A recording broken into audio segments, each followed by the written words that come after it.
Halo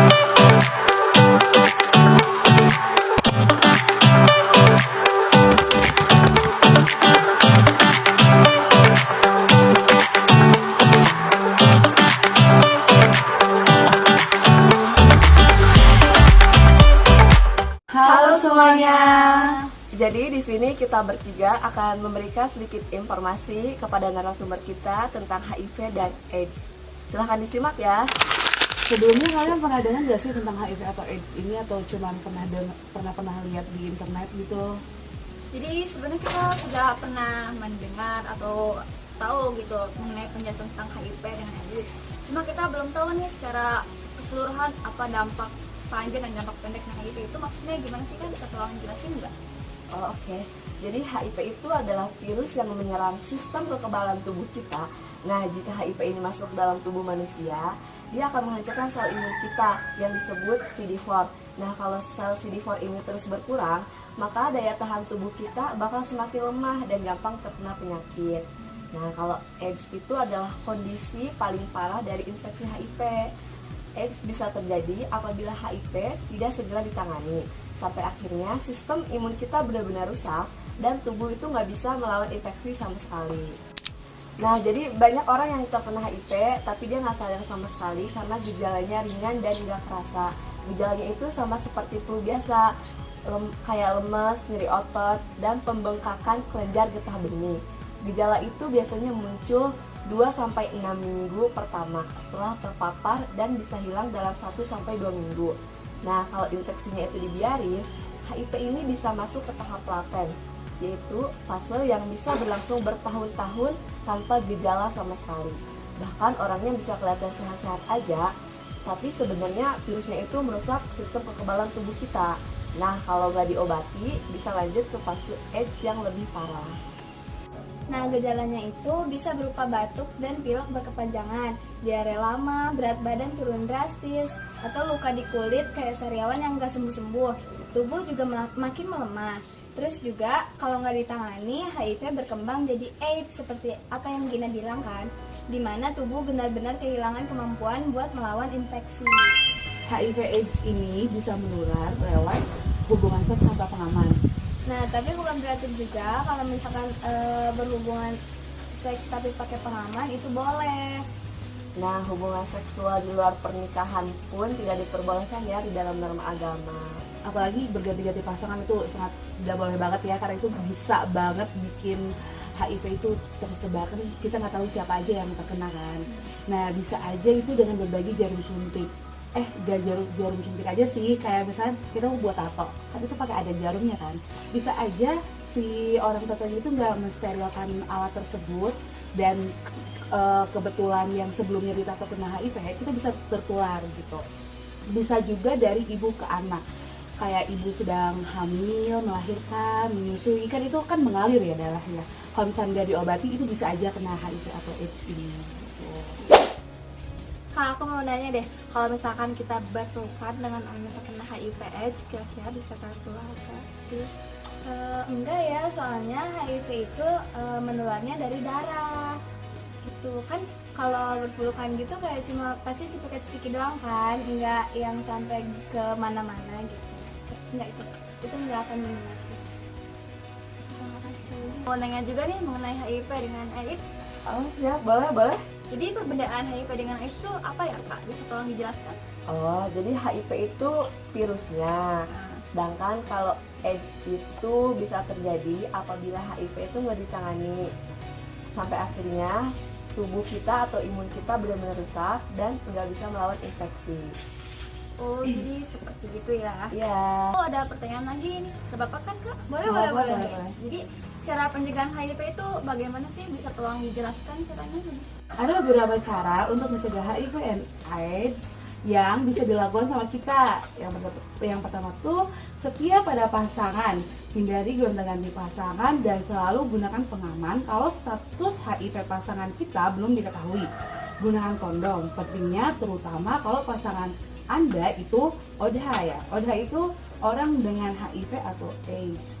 Dengan pengobatan yang baik, ODH tetap bisa menikah dan punya anak tanpa menularkan HIV. Oh, jadi seperti itu ya Kak. Terima kasih ya Kakak, penjelasannya sangat bermanfaat dan mengedukasi sekali. Iya, Iya, sama-sama. sama-sama. Terima kasih juga ya. Sekarang kita ada di tempat berikutnya dan kita di sini ada audiens untuk mendengarkan informasi yang kita berikan kepada mereka tentang HIV and AIDS. Nah, sebelumnya kalian tahu nggak sih HIV sama AIDS itu apa? Enggak. Enggak. Nah, jadi HIV itu virus yang menyerang sistem kekebalan tubuh kita. Nah, kalau misalkan HIV ini masuk ke dalam tubuh manusia, itu akan kayak ngancurin sel imun kita. Nah, yang disebutnya itu CD4. Kalau misalkan sel CD4 terus berkurang, daya tahan tubuh kita bakal semakin lemah dan gampang terkena penyakit. Nah, HIV sama AIDS itu beda. Kalau HIV itu virusnya, sedangkan AIDS itu kondisi paling parah dari infeksi virus HIV tersebut. Kalau AIDS itu bisa terjadi apabila HIV tidak segera ditangani sampai akhirnya sistem imun benar-benar rusak dan tubuh nggak bisa ngelawan infeksi. Banyak orang yang terkena HIV itu nggak sadar karena gejalanya ringan dan nggak kerasa. Nah, gejalanya pun kayak flu biasa gitu loh. Misalnya demam, lemas, nyeri otot, terus pembengkakan kelenjar getah bening. Nah, gejala-gejala ini tuh biasanya muncul 2-6 minggu setelah terpaparnya itu. Tapi bisa hilang dalam 1-2 minggu. Kalau infeksinya dibiarin, HIV ini bisa masuk ke tahap laten, yaitu fase yang bisa berlangsung bertahun-tahun tanpa gejala. Bahkan, orang yang biasa kelihatan sehat-sehat aja, tapi sebenarnya virus telah merusak sistem kekebalan tubuh mereka. Nah, kalau misalkan nggak diobatin, bisa lanjut ke fase AIDS yang lebih parah itu. Walaupun penularannya ya, di sini kayak HIV sama AIDS ini bisa menular dari ibu ke anak. Kayak ibu yang sedang mengandung, melahirkan, menyusui. Kan HIV ini menularnya lewat darah. Dan ini tuh berkesinambungan gitu ya, nyambung. Jadi itu bisa menyebabkan anaknya tertular HIV juga. Bisa juga dari memakai jarum yang sama, jarum suntik gitu. Bisa contohnya kayak mau pasang tato. Tato itu di alatnya tuh ada jarum. Kalau misalnya si alatnya nggak disteril, terus orang yang kemarin ditato ada HIV, kita pas tato pakai alat yang bekas dia, itu bisa aja kita tertular HIV juga. Gitu. Kalau misalkan bingung cara mencegahnya gimana, ya simpel aja sih, kita harus bisa menghindari hal yang bisa mengakibatkan HIV dan AIDS itu menular gitu. Ya, intinya HIV itu menularnya lewat darah. Ya. Ya, ada yang ditanyain nggak? Enggak, kalian nggak paham juga. Oke. Udah, makasih. Bye guys. Assalamualaikum warahmatullahi wabarakatuh. Saya Lestari Setiawulia dan rekan saya, Yusufina Pustamurti. Kami di kelompok 3 akan membuat video tentang edukasi HIV dan AIDS bersama dengan Ibu Dr. Nana Afrida. Hari ini kita akan bertanya-tanya nih kepada Ibu, apa sih gejala HIV dan AIDS itu, Bu? Sebenarnya kan HIV itu sendiri adalah semacam virus ya yang menyerang. Jadi imunodefisiensi virus. Jadi dia itu menyerang daya tahan tubuh manusia. Nah, itu cuma ada pada manusia, nggak ada pada binatang. Nah, adapun perbedaan dengan AIDS, kalau AIDS itu dia orang yang sudah terjangkit virus HIV tersebut dan sudah menimbulkan gejala-gejala penyakitnya. Jadi seseorang yang udah terkena HIV belum tentu dia AIDS, karena dia baru mendapatkan virus HIV itu, jadi dia belum menimbulkan penyakit. Sedangkan AIDS itu kan udah berbagai macam penyakit terkumpul pada si HIV itu. Nah, karena dia yang diserang itu adalah daya tahan tubuh, jadi kita bisa membedakan. Jadi khas ya, gejalanya itu khas. Misalkan contoh, kalau seseorang udah kena jamur di lidah, jamur lidahnya udah penuh. Jadi pada seseorang yang hygiene-nya bagus, harusnya kan tidak terkena. Nah, pada yang udah terkena ini, walaupun hygiene-nya bagus, kebersihan dirinya dijaga, dia tetap terkena karena memang dia nggak ada daya tahan tubuh sama sekali. Jadi udah lemah. Ya, makanya bisa menimbulkan. Nah, itu bisa salah satu, kalau kita di rumah sakit, Jadi nggak semuanya, jadi kan kita di ilmu kedokteran ini nggak semuanya itu dilihat dari textbook ya. Artinya nggak semuanya sesuai teori. Nah, pengalaman itu lebih penting. Pengalaman dengan gejala yang berikut. Misalnya kita ketemu pasien nih di ruangan dengan diare terus-menerus, terus kita lihat juga di lidahnya banyak jamurnya. Tapi dia seorang terpelajar gitu, jadi kita bisa langsung curiga nih. Kita boleh langsung curiga karena memang hal itu jarang terjadi pada seseorang yang daya tahan tubuhnya bagus. Jadi bisa juga pada orang yang selain HIV juga ada sih yang berpenyakit yang sama kayak gejala HIV ini. Misalnya pada orang diabetes. Diabetes itu kan juga mengganggu imunitas seseorang kalau udah terkena diabetes. Nah, jadi kita bisa langsung screening kalau ada yang kayak gitu, kalau diabetes kronis, kena TBC yang berkepanjangan. Terus juga kayak tadi ya, hygiene-nya itu jelek gitu. Nanti bisa kita langsung screening, jadi ada tesnya itu, tes itu ya. Berarti gejala-gejala tadi itu nggak memungkinkan seorang itu kena AIDS ya Bu? Ya, jadi memang harus dengan tes. Dengan tes. Tes darah dan juga nanti kita biasanya screening dulu nih. Ya. Screeningnya itu bisa, karena kan HIV itu terjadi penularannya bisa berbagai macam ya. Bisa dengan berhubungan seksual, terus bisa kayak transfusi darah atau menggunakan jarum suntik ya, yang bergantian pada seseorang yang terkena HIV, jadi itu bisa menular. Dan juga bisa pada bayi ya, seseorang ibu yang menyusui, hamil dan melahirkan itu bisa menularkan kepada bayinya. Jadi selain yang tersebut di atas nggak ada, cuma bisa dari itu aja. Penularannya kayak transfusi darah, jadi kita kan biasanya kan yang donor darah juga di screening dulu ya. Ya, Kalau untuk gejala itu kayak gambus sama kayak yang hijau atau yang lainnya, berarti kan orang bisa, ya bisa secara gambaran umum bisa, cuma banyak hal-hal yang lebih spesifik kalau kita misalnya mau lihat secara langsung pasien-pasien HIV itu. Jadi seorang dokter, terutama dokter penyakit dalam, biasanya udah hafal. Kalau misalnya seorang anak muda tiba-tiba berat badan menurun, kita cek ronsen ternyata dia TB paru. Nah, kebanyakan yang kena HIV/AIDS ini lebih rentan terhadap kuman TB paru. Jadi makanya dia, karena dia yang diserang itu adalah daya tahan tubuhnya, jadi dia itu ngedrop ataupun dia itu bisa meninggal bukan karena HIV/AIDS itu sendiri, tetapi karena penyakitnya. Ya, misalnya dia diare. Pada orang yang lain biasa diare sembuh sehari 2 hari sembuh. Kalau ini karena dia udah nggak ada lagi pertahanan, dia terus-menerus diare sampai berbulan-bulan diare terus. Gitu. Ataupun gatal-gatal aja. Kalau gatal-gatal biasanya kan kita gatal-gatal kalau alergi, misalnya kita mencegah alerginya bisa sembuh. Tapi kalau pada orang HIV itu gatal-gatalnya berkepanjangan. Nah, jadi bukannya semua gatal-gatal itu kita bilang orang sakit ya, gitu. Istilahnya gitulah. Jadi karena penyakit-penyakit yang memberat yang harusnya nggak berat gitu, tapi bagi dia itu jadi memberat, bisa jadi itu karena meninggalnya. Kebanyakan sih dari TB paru, TBC itu. Kalau buat penyakit AIDS katanya belum ada obat yang bisa nyembuhin Bu. Tapi ada nggak obat yang mencegah? Ada obat, sebenarnya bukan mencegah. Kalau mencegahnya ya jangan berhubungan seksual secara gitu.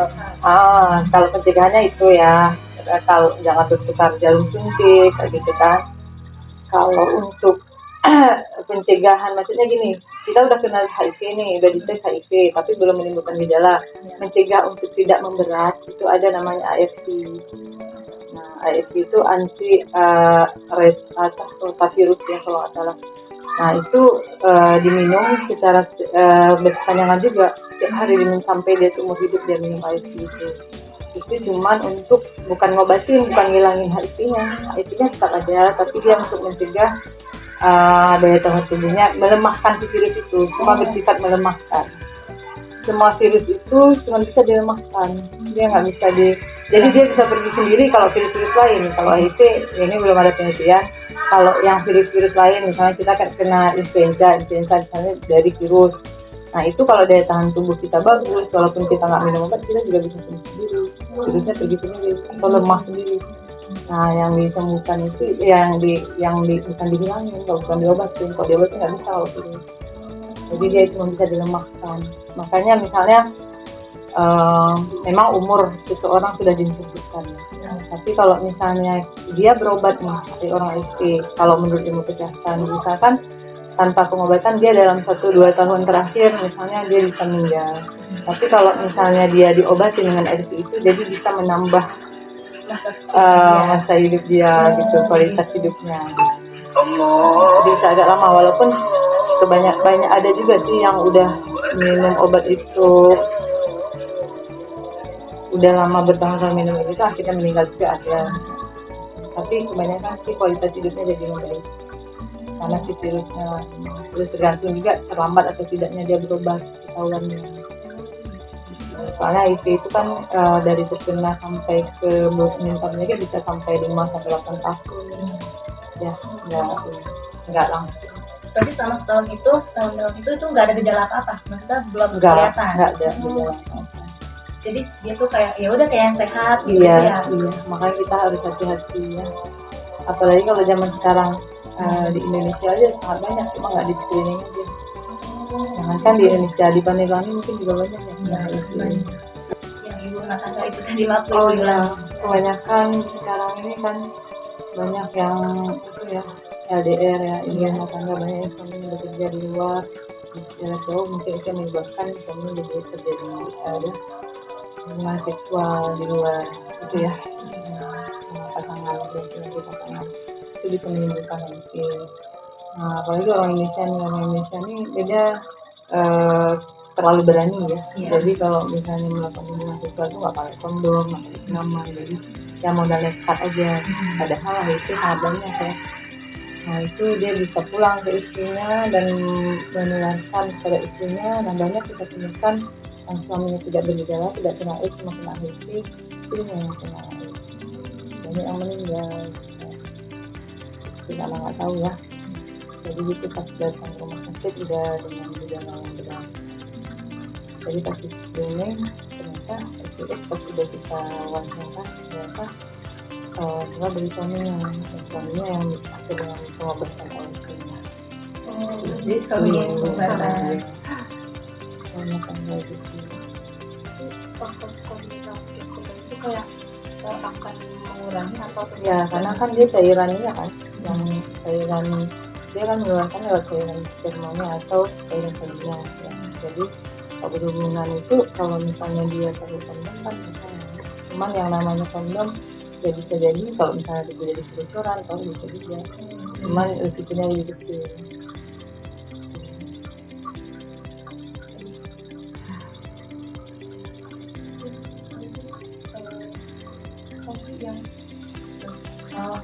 Ini Bu, kan kalau dari dinas kesehatan biasanya kan buat masalah ini itu melakukan sosialisasi ya pada masyarakat. Selain sosialisasi itu ada cara lain nggak buat menyadarkan masyarakat tentang pentingnya HIV, bahayanya gitu? Bisa misalnya kayak kalian ini ya edukasi ke sekolah-sekolah gitu, edukasi ke sekolah-sekolah, misalnya dari iklan kan sekarang orang lebih banyak megang HP daripada memang buku atau koran atau nonton TV. Jadi kalau bisa sih di sosmed gitu ya. Cuman kayak kemarin kan kita ada pertemuan waktu dari Kemenkes ya tentang HIV itu, mereka malah ada tim-timnya gitu yang langsung misalnya kayak kita daerah Banten misalnya di Merak yang banyak di kapal itu ya, jadi kan itu kan banyak yang datang pekerja seksual juga banyak di sana.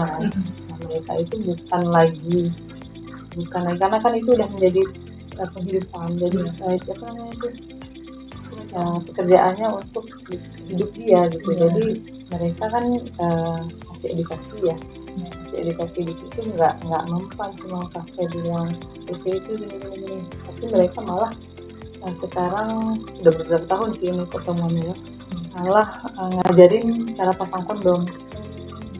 Nah, jadi misalnya si yang laki-lakinya nggak mau pakai kondom, si perempuannya diajarin cara masangnya, terus pada saat dia melakukan hubungan itu kayak gitu. Malah misalnya lebih ke situ, karena kalau bisa dibilang beda-beda ya alasan orang kenapa bisa menjadi pekerja seksual gitu. Ada yang bilang saya buat beli pulsa aja nggak punya, kalau saya kerja gini buat makan aja saya nggak punya. Kalau udah ngomong kayak gitu kan udah susah. Makanya dari tim HIV ini jadi lebih ke situ. Dan penggunaannya daripada Iya. bilang HIV-nya. Iya, itu udah lama, sudah bertahun-tahun. Banyak sih usaha-usaha ya dari Kemenkes untuk menurunkan angka HIV ini.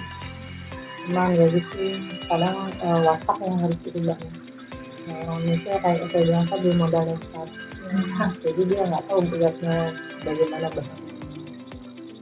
Kalau orang luar negeri, kalau ini orang asing loh, dia masih mikir-mikir dulu kalau nggak pakai kondom. Kalau kita karena udah biasa ya, kalau kita tahu dia tuh mah gitu. Dia terjadi.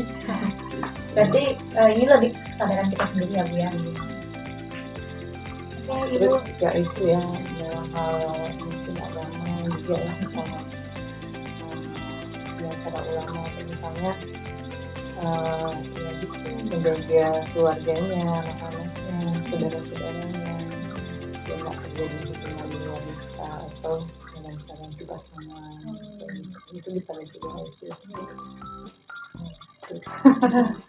oke Ibu, makasih ya. Iya, Makasih ya Ibu buat sama-sama. waktunya.